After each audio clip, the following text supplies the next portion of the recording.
Hi everyone, I'm Jackie Max. Welcome here sa akin talka today. Today's message po yung ano po ang mga kaganapan ng year 2024 sa mga Taurus.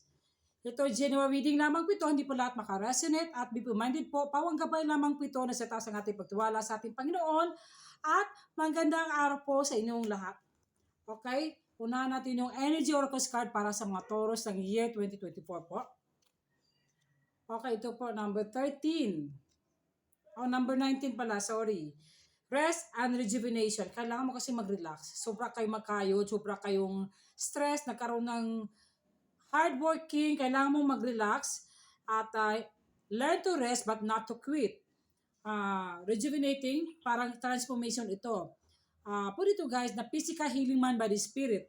Meron kang pinag-isipan na katong pag-desisyonan mo na kailangan focus ka ba sa career, focus ka ba sa negosyo, meron ka pa nag-isipan kung ipapatuloy mo ito, kung ikaw bilang isang content creator, kailangan ay isabay ito sa pagdasal.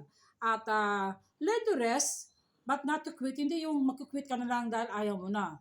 Ngayon ka susuko nga nalagpasan mong lahat ng mga pagsubok sa buhay, paano mo ma-achieve yung goals? May mga pangarap ka, di ba?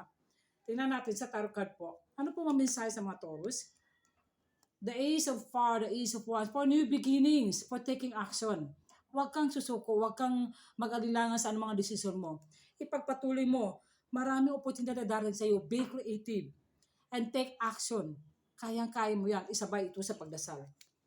Okay? The Two of Earth, the Two of Pentacles, maganda yung source income mo sa month ng January to hanggang December. Ipagpatuloy mo yan, successful ka na sa career mo, at unti ma-promote ka, at ma-award, at pwede yung high paid salary, makakaroon ng trabaho, panibagong trabaho. At ito naman po, the High Priestess, sundin mong tuition mo. Pag-aralin mo mabuti itong career mo, o negosyo ba, o ano bang gusto mo gawin sa buhay mo.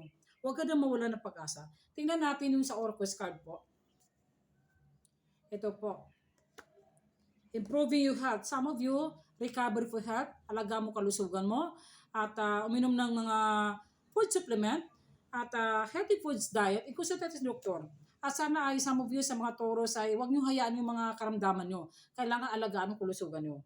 Tingnan natin ito po yung Angels Oracle card po. Ito po. Archangel P. It is time to fly, listen to tuition. This is your time. Maganda ang takbo sa career sa mga Taurus. Ito daw ang sabi sa ating anghel, listen to intuition. Kung anong mga vision mo, yung mission mo, matutupad ito at marami kang matutulungan. Thank you and God bless you po.